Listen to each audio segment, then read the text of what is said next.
Good evening, everyone. Welcome to this evening's webinar. I'm Claire Vandenbroek, and I'm one of the admissions advisors here at Escape Studios.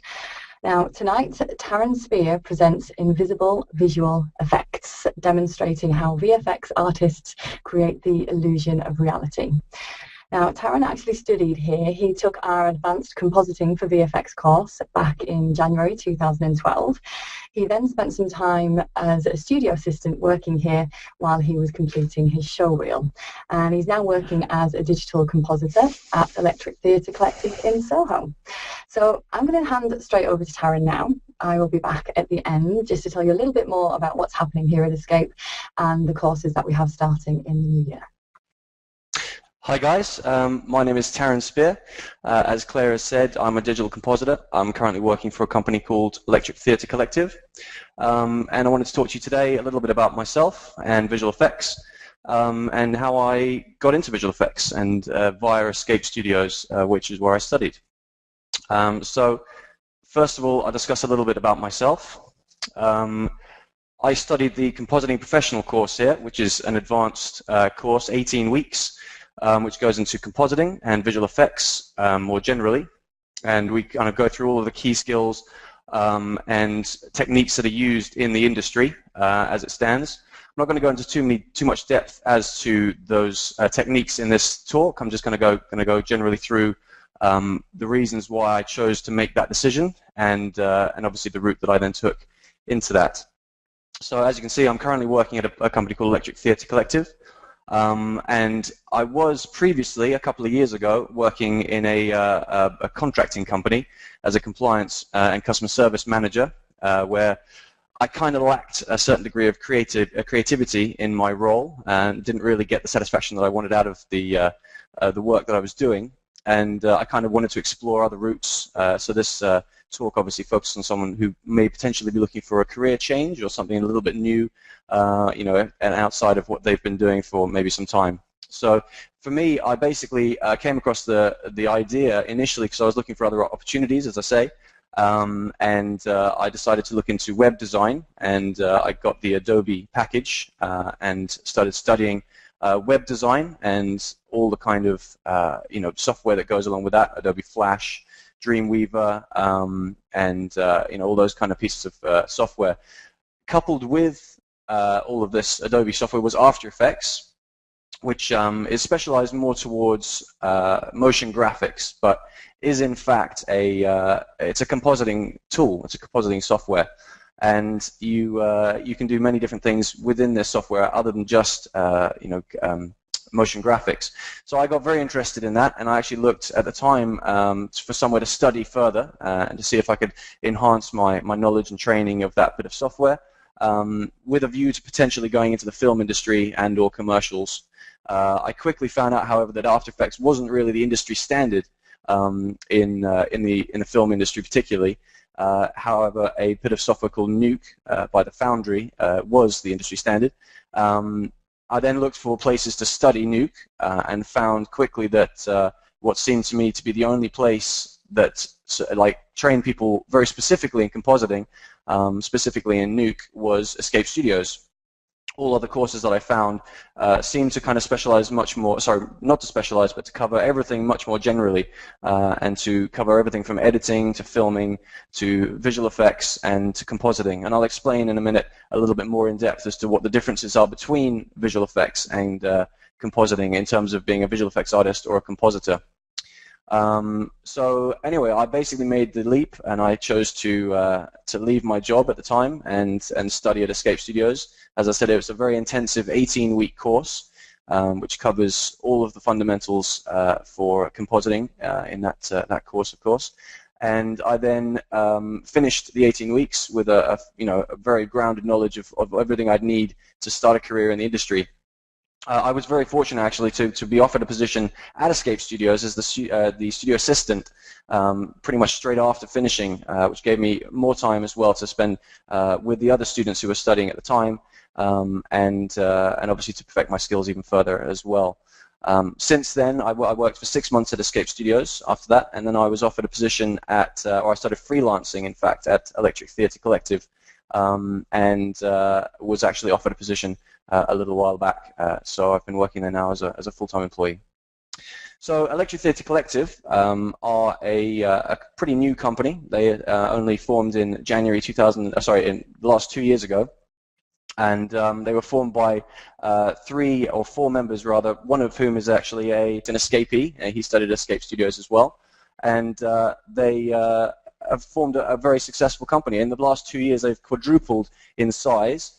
In fact, you can see a bit of information here about them. Founded in 2012, quadrupled over 2 years, and we've recently done quite a few projects such as EE, Nike, and PlayStation 4. You may have seen the recent PlayStation 4 launch commercial, which is down here. If you're interested in having a look, actually, I'll share we have our link, which I'll put in the chat box that you can have a look at. I'll just put that in there so you can all have a look as and when you want to. That's our page, which goes to the work and our portfolio information, so you can see all of our trailers of our work and our recent projects that have been put together. And yeah, there's some pretty exciting stuff that's been going on, actually, and the future is looking very bright for Electric Theatre, and there's a group of fantastically talented people who are working there, and it's a joy to learn stuff off of all of them. So the title of this talk is, in fact, Invisible Visual Effects, as it says back at the beginning. And what is that? So, I mean, the idea of visual effects, obviously, is that it's not invisible, because obviously it's going to be in a movie. So you may think, what am I talking about? But the whole point, and you would know this straight away in visual effects, is to make sure you've got a really polished and a believable bit of effects on your screen, and to make sure you don't question it, essentially, is the idea. We've all seen B movies or some bad TV shows which have got pretty cheap special effects and visual effects, and it becomes pretty obvious straight away that it's done pretty quickly and not to a very high standard. And you can see immediately on the screen what is not real, what is a visual effect and what is not. So the idea behind invisible visual effects is that you're actually making visual effects to such a high standard that it is not noticeable, and you can't understand, you can't see rather straight away that it is not real, and that's the art behind it all that we would want to achieve. You can see here is a couple of slides of some movies which I believe have achieved invisible visual effects, in terms of the fact that you watch the movie and you don't have any question as to whether or not it is a real thing, or it doesn't take your attention away from the movie. That's the whole idea of a movie, is to watch it through and just enjoy it for what it is, and not to go, hey, that's completely fake. Those guys are clearly not floating through the air. I know that's impossible, but the idea is that it's going to be made believable by the visual effects teams. So a few examples here we can see. This is from Batman, and you can see the guy obviously doesn't have a face like this, and he is actually a normal human being. However, this is not makeup, as you can see. I mean, there's actually a hole through his cheek, so you can see that he's not been made up to look like this. It is a visual effect. It's been done by CG. And I'll take this opportunity to just quickly explain the difference between a visual effects artist and a compositor. The visual effects artist would be the person who actually creates this you can see in front of you, so that this kind of face, which is obviously not real. This has been created in visual effects in a bit of software, most likely Maya, which is the industry standard these days for 3D. And a visual effects artist will create that, but then they'll hand all of the elements that they've created and rendered out of the software, they'll hand them over to the compositor, and it's then up to the compositor to then implement them into the original plate, or the original bit of footage, and then really blend them in and make sure that they match, so as you don't question it, and it looks like it actually belongs in the shot. So this is why I really chose compositing myself, because it's the point where you really see the final product come to light, and for me it's the most satisfying stage, where you get given all the pieces of the puzzle, so to speak, and you get to put them together, really match them up, and see the actual final shot that everyone else is going to see when they watch the film or commercial or whatever it is you're working on. And for me, that's really satisfying, because it's fantastic, obviously, to create the stuff in the first place, but to be handing it off to someone else to then work on further, to then create the final thing, that for me is the bit that really gives me satisfaction. Obviously, here we can see the matrix, and down below you can see the original shot. And I think you'll agree it's quite different. And obviously these guys are suspended on wires. They've got a big green screen behind them, and I'll explain a little bit about that again in a second. And obviously that's not what the final shot looks like whatsoever. And it's all down to visual effects as to how that's been done. Here we have Captain America, and we've got the actor here on the right. Who's actually a rather large chap, and he's been made to look like this tiny little weedy character. And it's a fantastic transformation they did. And again, this was done in visual effects, and they actually, rather than using simply a stand-in who's much smaller, they've actually shrunk him down and made him much smaller using visual effects. Life of Pi on the left here is obviously, you'll agree again, very different. On the right you can see the original shot. This time it was a blue screen, and which again I'll explain in a second. And then the character who is on the boat has been taken away from that environment with the boat and put in a completely different location. Down here we have Benjamin Button, where Brad Pitt was made to look quite a bit older than he actually is. And once again, as opposed to doing that with makeup and practical prosthetics and all that kind of thing, it's been done in visual effects. And we're getting to a stage, well, we've got to a stage, in fact we reached it a little while ago, where we can make truly photorealistic visual effects. And, you know, where everything used to be done purely with makeup, prosthetics, animatronics, and all this kind of thing, you know, nowadays we can do this all on computer. And that can help a great deal with obviously fixing things. So as I said, I was going to tell a little bit more about green screens and blue screens. So the idea behind that, for those that don't know, is obviously you have a background behind your subject, who in this case are the two actors suspended from the wires. And obviously you know you're going to be putting them somewhere completely different. And not obviously in the studio where they shot the original plates. Plates, by the way, is just a term for the footage, the image that you see, the sequence. And the idea behind a green screen is that you can now sample the background using the software that we use. Nuke is very capable at this.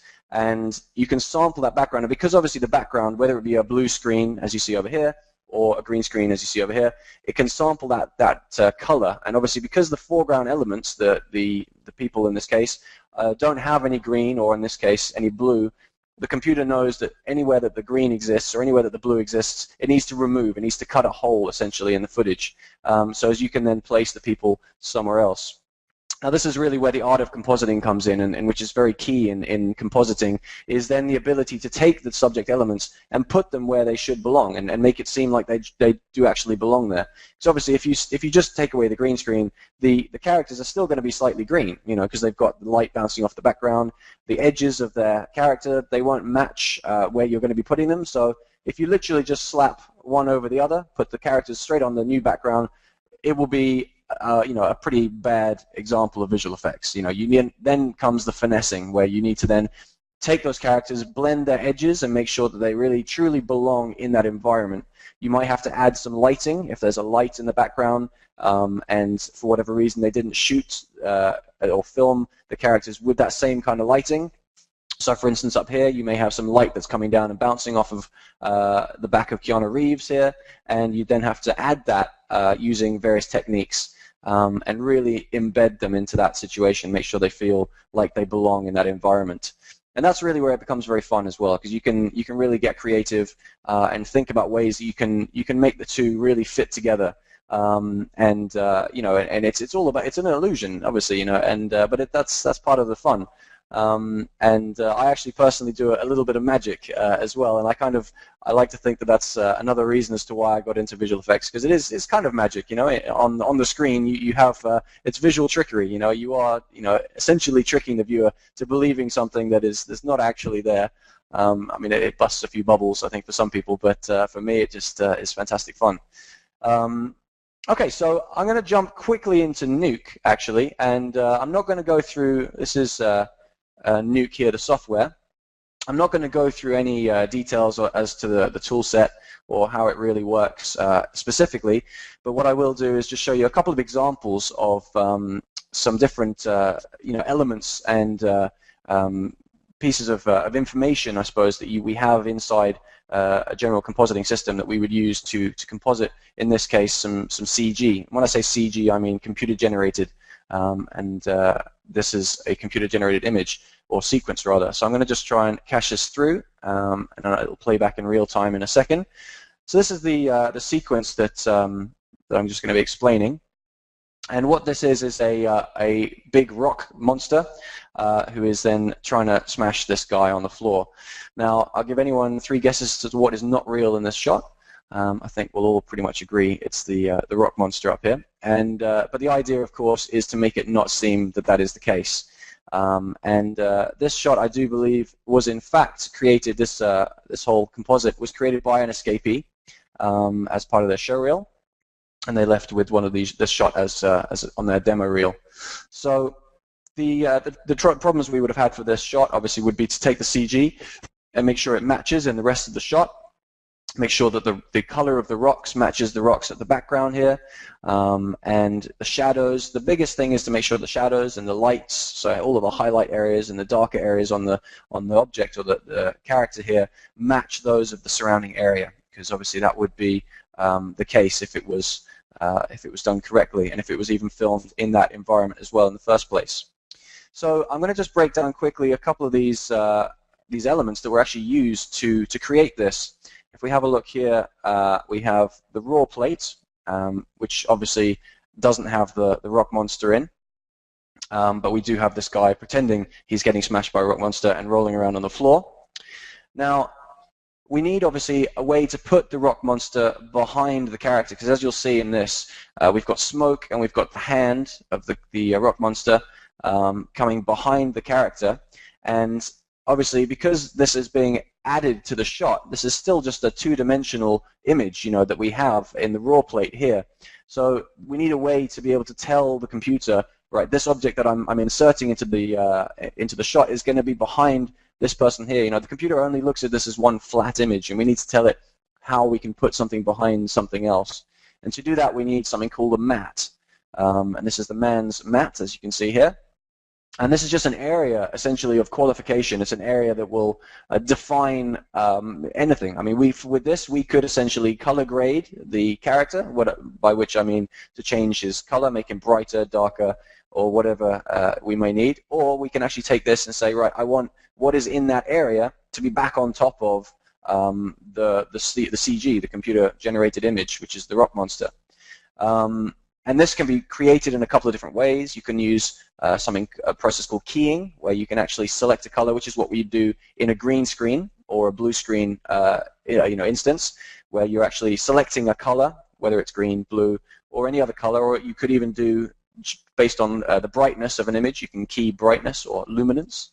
And you can then achieve this matte, or you can do a process called rotoscoping, where you would need to outline the character throughout the sequence to then create this area of qualification, as I like to call it. So this is the man here who's then been cut out of the background. You can see here, these are the splines that you'll see at the beginning. Splines are just the areas that have been rotoscoped, which is what's happened in this case. And then you can see further on, they've actually cut him out of that original background, and he's now on just a plain gray background as an example. He could be anywhere now. We could put him in the matrix if we wanted to. But he's been cut out of that area, out of that original shot. We can then take the CG, the rock monster, who exists here. This is fresh out of the render farm, or from the 3D artists. They would create this and animate it and give it to us to then put into the shot and then blend and make look nice. So we also have various different ways of making CG look more realistic and blending in. So we don't just get one pass generally. You can get a few different passes. And what do I mean by passes? Passes are basically different renders, which are exports from the 3D software, which give you more flexibility and ability to then do different things, whether it be color grading, adding some depth of field, which is like defocus or blurring. Color grading, we can then add color grading with more mattes that we can get from the 3D department. and obviously shadows, and all sorts of things. So we get things like this, which is actually called a depth pass, and all this is information telling us how far away from the camera this CG would live, this rock monster that's been created would be. So depending on where the values that we can see here, and you can see the values changing down here as I'm moving my mouse around, you can see that based on these values, the computer understands how far away that object is, and we can then use that to work with tools that we have inside of Nuke to then add that depth of field, that defocus. So I could say back here where these values exist at whatever they are there, that can be a little bit out of focus, but over this way where the values are like this, that will be more in focus. So that can be used like that. We have a shadow pass where we can then say, right, we want to add more shadows. And again, these on their own don't really look like much. You can see obviously it's the same shape as the character that we're dealing with, but it doesn't look like much. You could say obviously, well, his shadows aren't red. Well, they're not obviously red, but this is just an area of information, which is part of the whole process. We can just use that information to then apply using the tools we have. And obviously you learn all of these things on the course at Escape. And you can then add the shadows to the creature and then have control over those. So the director might come and say, I need those shadows to be a little bit darker, a little bit brighter, more blue, or whatever it might be, and they will undoubtedly have changes to be made. This is always the way. This is another reason I like compositing as well, is you deal with the actual client themselves, whether that be the director or whoever it might be who's in charge of the film or the commercial, and they really come in and they sit with you and they'll say, right, I need you to now change this, or I made this a little bit more like this, or et cetera, et cetera. So it's really satisfying because you then have one-to-one and interactivity with the director and have the ability to then change it based on what they like. It also can get a bit tedious if they have too many changes, but there you go. This one here is a ground shadow, so we can see here this is then going to be added rather than to the actual rock monster himself. This is going to be added to the ground, the actual original plate and footage. And then you can see here, this is an example of that shadow pass that's had a cutout of the original shadows. I won't go into this, but there's some technicalities behind that. And monster comp stages, you can see here, if I just reload this quickly, because that doesn't seem to be coming in. No, that one's not there. Okay, bear with me. Okay, so we've either got this is just this was going to go through, I'm not sure why that's not working, but this was going to go through the different stages of the composite with just showing those elements being kind of applied as you go through. And we had a dust element as well, which let me just see if I can get working, which it is not, however. So I can show you only the dust element composite here, because we've got a separate bit of dust to add, again, more realism. And this is, again, where the creativity comes in, where you could say, right, I've composited the rock monster, he's slamming his hand on the ground, it's looking great.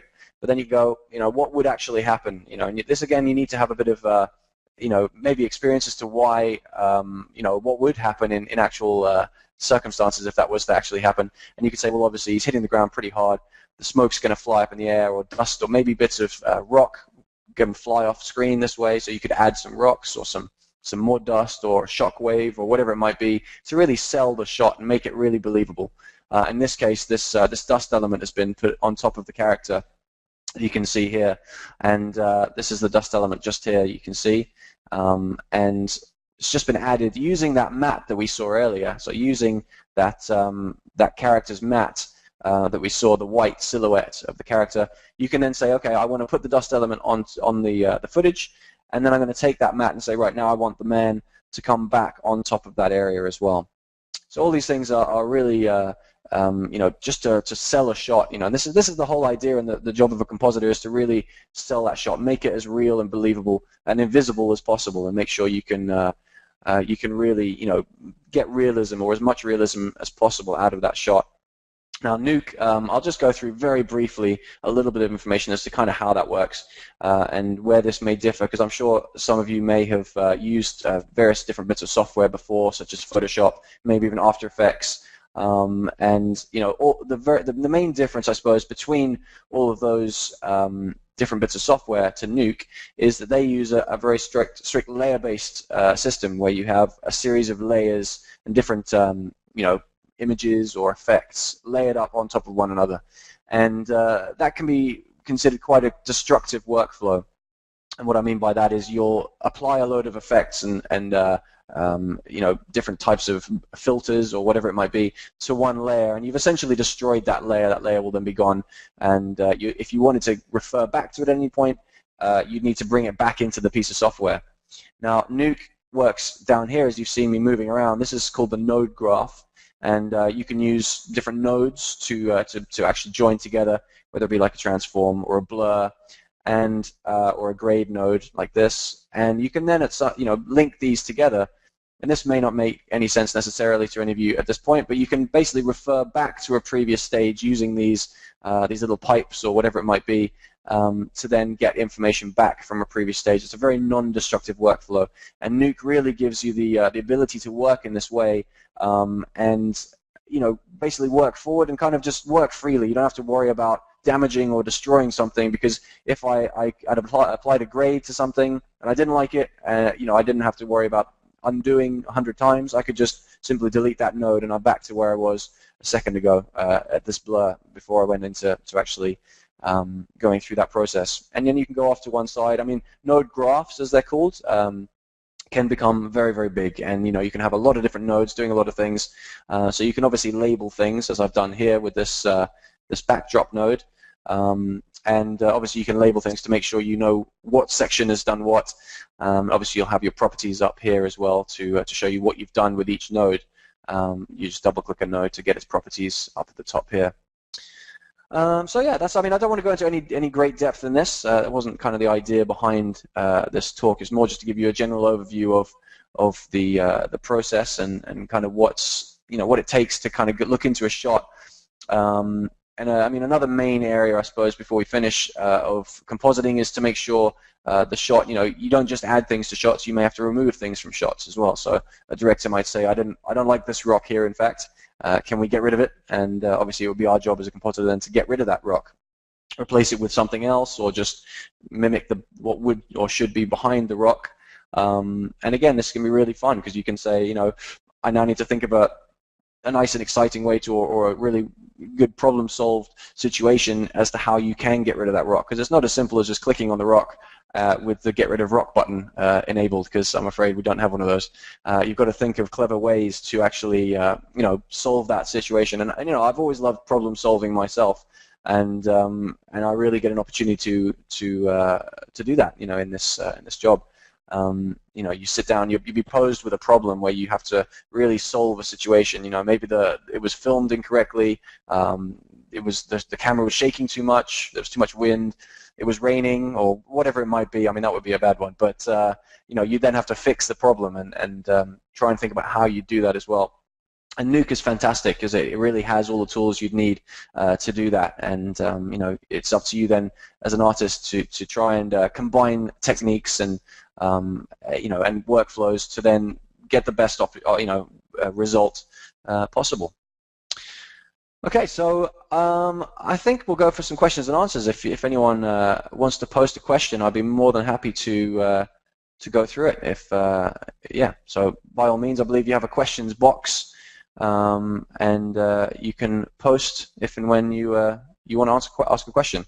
Okay, so I've got Wayne here says, hi, thank you for the webinar. I would like to know what you output your shots as, also what comes next in the pipeline after the compositing process. Okay, so outputting the shots, generally when you do your work, we work with frame sequences. Generally DPX is the file type that we use, because they maintain a lot of quality and have zero compression, and it also can contain an alpha channel as well, which is where you would keep information like that matte that I showed you, the silhouetted character.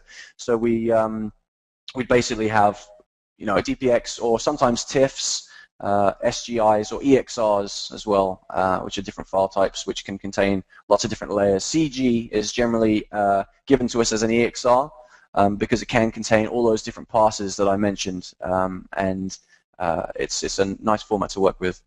And as to what comes up after the compositing process is pretty much the final stage. Well, it is, in fact, the final stage. The final grade is, I suppose you could say, sometimes the final process, the last part that would go through, because you'll do your composite and then they'll do one final grade before it actually goes out. But quite often the compositing process will be the final stage. Okay, I've got another question here, which is new Newgate worthwhile? Yeah, I haven't actually used Newgate too much myself. I've had a little play. It certainly seems pretty good. There's in comparison to 7, there's quite a few new tools.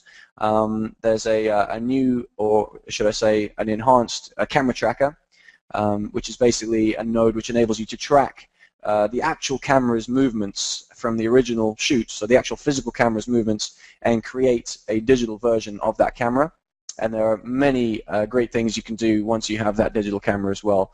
It helps with cleaning up shots, i.e. removing that rock that I was talking about, or it can be putting something in the background. So there's also a new match grade tool in Newgate where you can literally take one image or sequence with a certain type of grade and another with a different type of grade, and you can analyze both, and it will then apply the grade to the other shot, and it looks very cool. Another thing I'm excited about is the model builder has been enhanced. Model builder basically enables Nuke, which I can show you here, actually has a 3D system or 3D interface, which you can go into as simply as pressing the tab key, and you can then create things such as like a sphere, as a very crude example, and then you'll have a sphere inside of Nuke. And the model builder tool, which is in Nuke 8, actually has the ability to create geometry other than just a sphere or a cube, and actually texture it as well. So that means to literally add an image or a texture on each side or each bit of the geometry, which enables you to do all sorts of things, which are, it's very handy. I mean, Nuke, one of Nuke's great pros, I suppose you could say, is its ability to work in its 3D system, because 3D and 2D work together very, very well, and for a compositor to have these kind of 3D tools, it's a fantastic ability for us to be able to go into 3D and do some cool stuff, and then bring it back into 2D, and then continue working like that. So yeah, I hope that's answered your question. It's definitely, in my opinion, it's going to be worthwhile. I'm looking forward to. I think we're upgrading pretty soon, in fact, to using that in the office, and I'm looking forward to trying out the new tools for sure. Cool. Well, if anyone else has any questions, feel free. Okay, so it says, sorry to ask again, but doesn't the composite get edited? No, the editing process happens before it comes to the composite. Basically, the process would be that the commercial would be shot, for instance. All the edits are hopefully finalized before it comes to the compositor, because otherwise we wouldn't know on what bit of each shot should need to be worked on. So what we would basically be sent is something called an EDL, which is basically a document which shows us all the shots and their lengths, and where all the cuts and the time ramps, all that kind of thing. And we would reconstruct the edit at the post house. And once that edit is reconstructed, we would then divvy up the shots and basically give them to different artists to work on. We'd have obviously the edit finalized. We'd have all the shots that we'd need, and what they'd require from each shot, and then each artist gets given a different shot or process to work on, which then gets rendered out from Nuke or the software they're working on, and then given back to the lead compositor, who then puts it back into the edit. So the edit should be finalized by the time it comes to compositing. We're then going to be working on the individual shots that go in that edit, because obviously because quite often the rushes or the raw footage would be very long. We could have 10 minutes of footage for what is in fact going to be a 10-second shot, and obviously we don't want to work on 10 minutes of footage when only 10 seconds is going to be seen. So the edit, it's very important, in fact, that the edit gets finalized before it comes to the compositing stage. Okay, so I've got here, what is the most common task to tackle? Every shot needs cleanup. Pretty much every shot. You'll be startled as to what happens in the background of shots that you don't see on the final screen. Movies, commercials, I mean, it's unbelievable. There's people just sort of standing, staring at the camera, eating an ice cream or something ridiculous. So obviously the director's going to come in and say, that guy, he wouldn't move. Can you please get rid of him? Also the term "fix it in post" is a very common one in production. So when they're filming, they'll see something in the background, and quite often they'll just rely on post-production and compositing to then get rid of it or to change it. Obviously, things like brand names. If there's a big sign saying a brand name, obviously that's going to have to be removed unless they've had permission to keep it in the shot. So yes, cleanup is probably, I'd say, the most common task that gets done on a day-to-day basis, and every single commercial, excuse me, requires cleanup to be done. All right, so okay, let's have a look. So, hi Taran, thank you for the webinar. I am a software engineer working as a 3D artist from 2 years and finding interesting compositing nowadays. Can I make use of my programming skills in compositing? Absolutely. If you are a programming type and you have that kind of mind, personally, I know a little bit of expressions and a tiny bit of scripting, but Nuke, very specifically, in fact, is fantastic for coding and for scripting. And if you're a programmer and have that kind of a knowledge, it can only help you. It's fantastic. I mean, Nuke specifically is Python based. I don't know if you know of Python. And Python essentially runs all of the software, and you can do anything purely by writing Python script. Also, TCL is another bit of script that gets used in Nuke. So you can do anything with scripting or expressions or both. So yeah, 100%. Programming and scripting skills come in very much use as a compositor, definitely.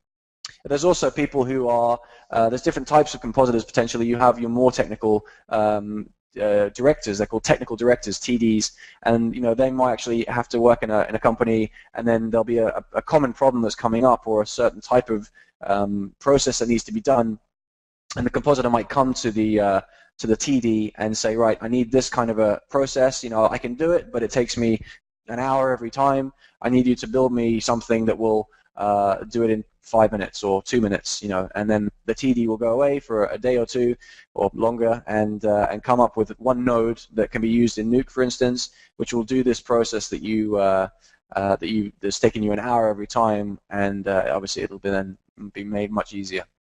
So yeah, I hope that answers your question. Are juniors expected to do 3D camera tracks and such techniques, or just merge images together and make edges look seamless?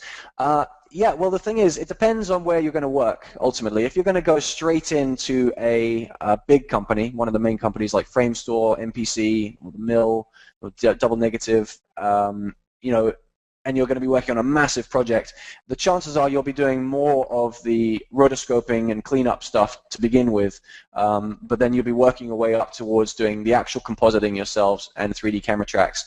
I mean, 3D camera tracks are quite often a main part of the actual composite process. You'll actually need a 3D camera track to then be able to put the initial image over a background. If the background's moving, or rather if the foreground image is moving, you'll need to camera track so as you can then put that background in and tracked in with the foreground element. So they all kind of come part and parcel. So if you're going to find yourself working in a slightly smaller company to begin with, you'll have more of an opportunity to do a wider range of things.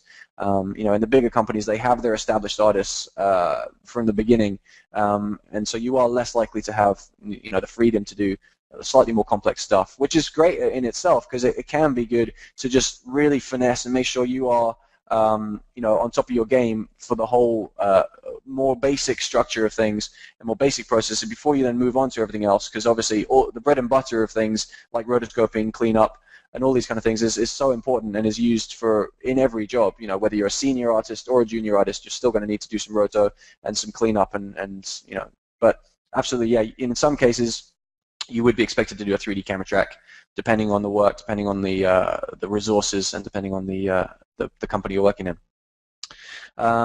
Is it possible to go directly to junior compositor, or do you still need to enter via rotoscope? Again, this kind of depends on where you're going to be going for work. It can very much, I mean, I kind of jumped straight in as a sort of junior compositor to mid-level compositor now as I'm working on a lot more stuff. and I did, again, everyone has to do rotoscoping. It's a big part of the process. Even if you're a senior artist, you'll still have to do rotoscoping. And it can be nice some days just to kind of shut off and get on with a bit of roto. But yeah, it depends again on where you're going to be looking to join. If you're going to one of the big companies, you can expect to be doing rotoscoping to begin with, certainly. But the longer you're there, the more time you spend with everyone, the more time you'll have to progress your skills and work your way up to doing more exciting compositing techniques. Let's have a look here. We got, and also our group friend now from Visionary FX Group watching now with us from different places. We're very interested from your online course. Okay, yeah, there is an online course as well, so that can be done wherever you are in the world. Is After Effects used for production? After Effects is used. It's, as I was saying earlier, it's much more of a motion graphics tool. So for creating titles on commercials or crazy animating titles and effects like this, it is used, certainly. But when it comes to compositing in television commercial, no, it's not really used, not these days. Nuke has pretty much taken over from After Effects and other such software from that respect. I don't know of any companies, in fact, who use After Effects in the compositing pipeline. Primarily, it's for animation and motion graphics. How long do you normally work on a project like a TV commercial, and how many compositors are working on the same project? Okay, well, I can only speak from my personal experience at Electric Theatre, but it depends again on the complexity of the project. For instance, the PlayStation commercial, which we just did, was a lot of work. As you may see, if you've seen it already, there's a lot of CG, an awful lot of animation that need to be done, a lot of cleanup, and it's all kind of given the effect of only being about 3 or 4 different shots. So it's about making sure that whole sequence fit together and blended nicely. So that took us about, I think the whole thing was a couple of months, a month to 2 months in total. The compositing process, about a month, I believe, for that one. And yeah, it's a lot of work. But then you can have a more straightforward job if it's just like a commercial for some cheese or something. You may have to make the cheese look a bit more yellow, or remove some scratches from a wall behind it, and that can be a couple of days, maybe a week, depends on the job entirely. So, but on average, I'd say between a week and 3 weeks is generally the kind of time a commercial takes. Okay, which format do you recommend, a DPX or EXR, and their advantages? So, I pretty much always render in DPX, because for what I need it for, it does everything does everything I need. It doesn't have any compression, and it can contain an alpha channel, and it has different bit options as well. You can render in 10-bit or 16-bit, so it's a very flexible format. EXR are great. It depends again on what you're trying to do or what you want to do, because EXRs can render multiple layers, so you can actually have an alpha channel. You can have a depth pass that I mentioned in this earlier on. You can have all of that contained in one file, which can be very useful, obviously, rather than having to bring in lots of different separate files. You can bring in just the one and split them out. I very rarely render in EXR because the shot that I'll be rendering will just be an RGB shot, which just means the color picture. I won't need to render anything else with it, so a DPX is more than enough for what I'd need to do. Let's have a look. So someone said, not sure how to ask this question. It's mostly about grading. Raw files are obviously not graded, so when 3D artists do their lighting rendering, do they light and try to match the raw files, or do they light and render based on some look development that is done in Nuke? Yeah, well, it will be... the 3D artists, I don't speak as a 3D artist myself, but again, there will be some look development already in place. But even the CG itself, this is again a big part of the compositor's role, is to blend that with then the graded footage, because the CG, as you've quite rightly said, may not have been modeled or lit matching the graded footage. It would need to then match that. So the compositor then can use various different passes or take the ungraded CG and match it into the now graded plate. So sometimes we might be fortunate enough to have the graded plate prior to CG being built, but not always. So yeah, we would need to do quite a bit of grading ourselves and matching to make sure that it does fit in that now graded plate. Is it impossible to import 3D camera track from third-party software? Is it possible? Sorry, it is possible. Yes, Nuke can read FBX cameras. So if you use, excuse me, PF Track, for instance, as a popular tracking software, you can render your camera out as an FBX file. And Nuke, you literally just go in, create a camera, and within the camera properties, you can go to File, read from file, and locate that FBX, and then you'll have that camera inside of Nuke, which will have all the animation as well, which will go along with it. So yes, that can certainly be done. Even from Maya as well, you can actually get an FBX camera out of from Maya and bring it into Nuke. Okay, so I hope that answers your question. Does use both some tutorial and demo reel for 6 to 7 month experience. New Compositor is good or not? So you've been doing some tutorials for 6 or 7 months, I believe is what you're saying. So absolutely. I mean, the more experience you get is, the better you will become. It's about trying to find as much experience and tutorials as possible. I think for me, if you were looking at, if I understand correctly, you're saying you've done some demos or tutorials online, perhaps. The biggest benefit for me that I got out of being at Escape was that I actually had one-to-one, tutorials from the actual artists themselves who've worked in the industry, because all of the tutors are actual artists who've worked in the industry themselves. So have come across all the problems, because you will undoubtedly encounter issues and problems as you're working through your own shots or your own processes, and it's great to have someone there who will know the answer or at least can help you find the answer at hand, rather than having to struggle through yourself at home. Let's have a look. So, hi, how well does the new camera tracker compare to, say, 3D Equalizer? Well, I haven't personally used 3D Equalizer. I know PF Track, and the new camera tracker is a fantastic camera tracker. It's actually just been updated again in Nuke 8, which has made it even better. As I say, I haven't fully tested it myself as yet in Nuke 8, but it's more than capable. I use it quite often, and I know PF Track, and nine times out of 10 I'll just use the Nuke camera tracker. There's no issue with it whatsoever. It's pretty good. It's actually more straightforward, in fact, than going into another software, because then you've got your whole track and you can refine the track inside of Nuke as well, so you don't have to worry about exporting cameras or anything. You have it all based inside of Nuke. So it's fantastic. I think it's a great bit of software. In fact, I know someone who was trying to get a track in another bit of software, was unable to, and then tried it in Nuke and managed to get a track much better. So it does do a good job. What is the salary bracket for compositors in the larger studios? Now, there aren't so many compositors, especially not to begin with, who are you generally would look to be going in as a freelancer. So you'll be charging a day rate, which is ultimately up to you.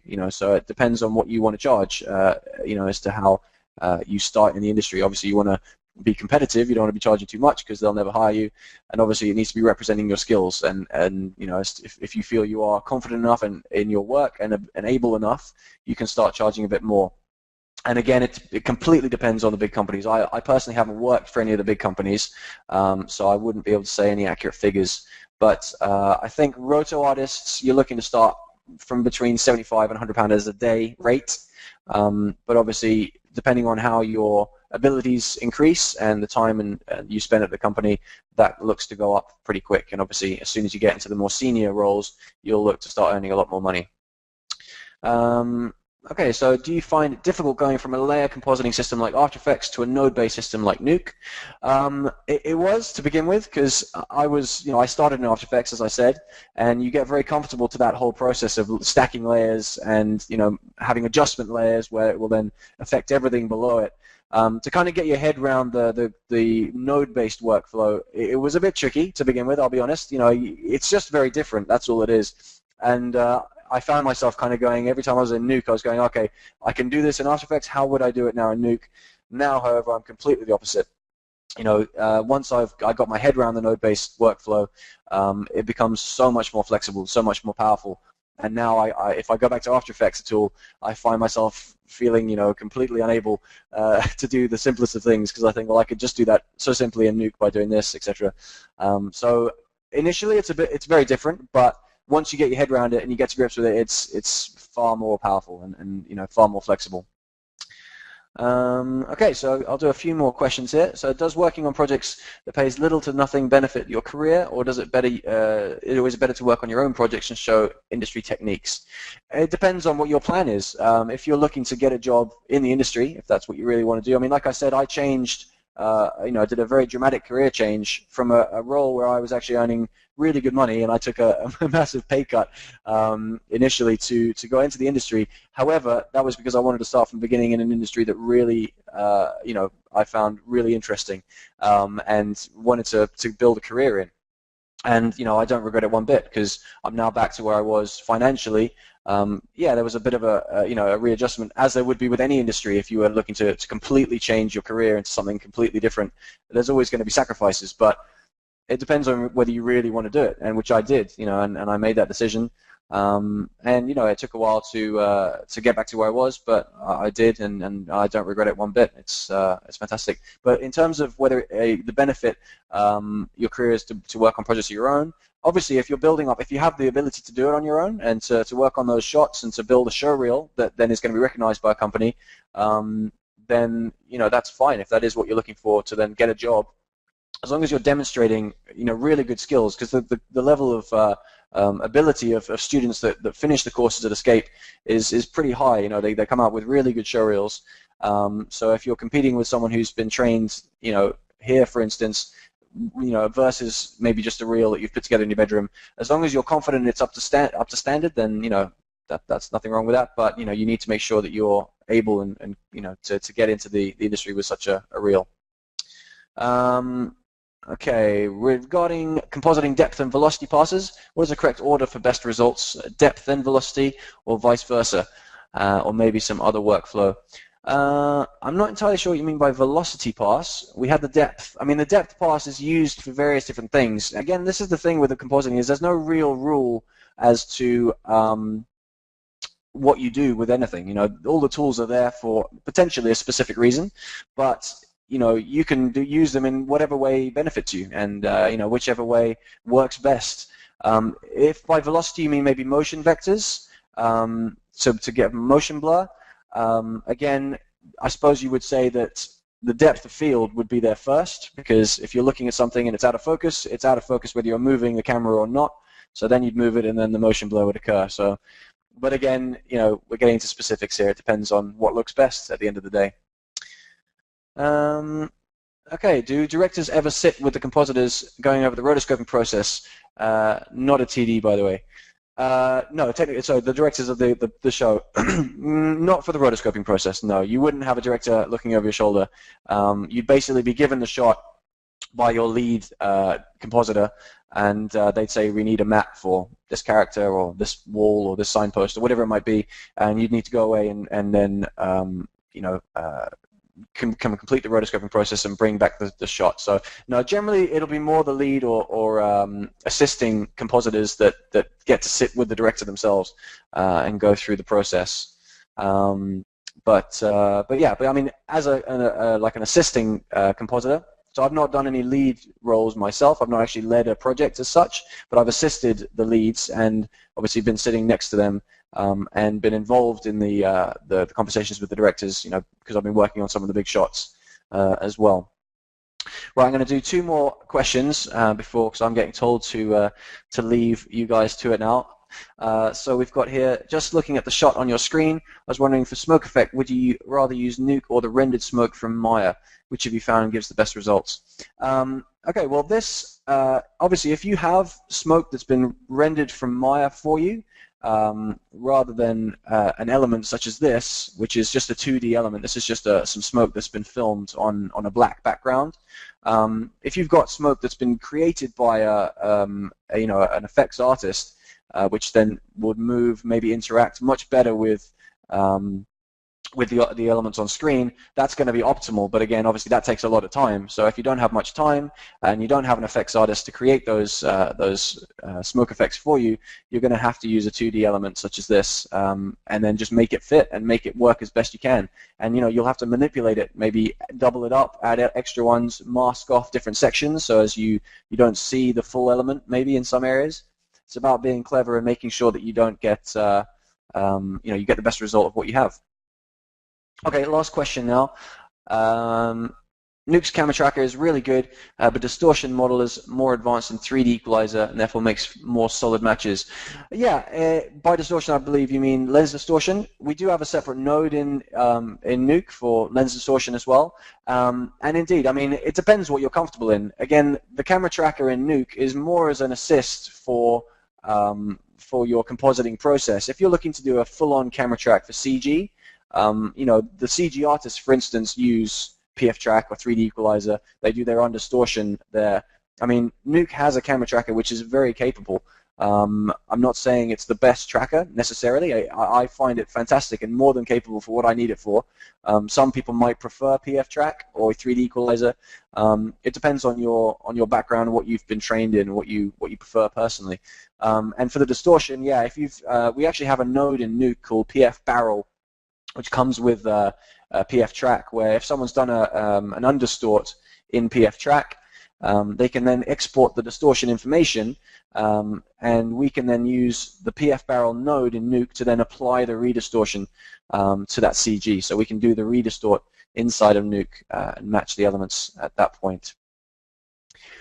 Okay, guys, I'm being told I need to leave it there, so I will thank you all very much for your attendance and your questions. Yeah, it's been fun. So I do hope you've got something out of this, and that you can go forward into your careers or hobbies in the VFX world. So thanks very much.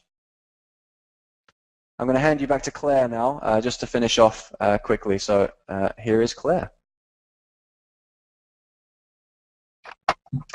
Thanks very much, Taran. Thank you very much for taking time out of your busy schedule and coming and doing that webinar, that presentation. That was really, really informative. And I really liked the questions that were kind of put to you at the end as well. I think that kind of helped to give quite a bit of information about what's out there and the workflows and the pipelines that are in place.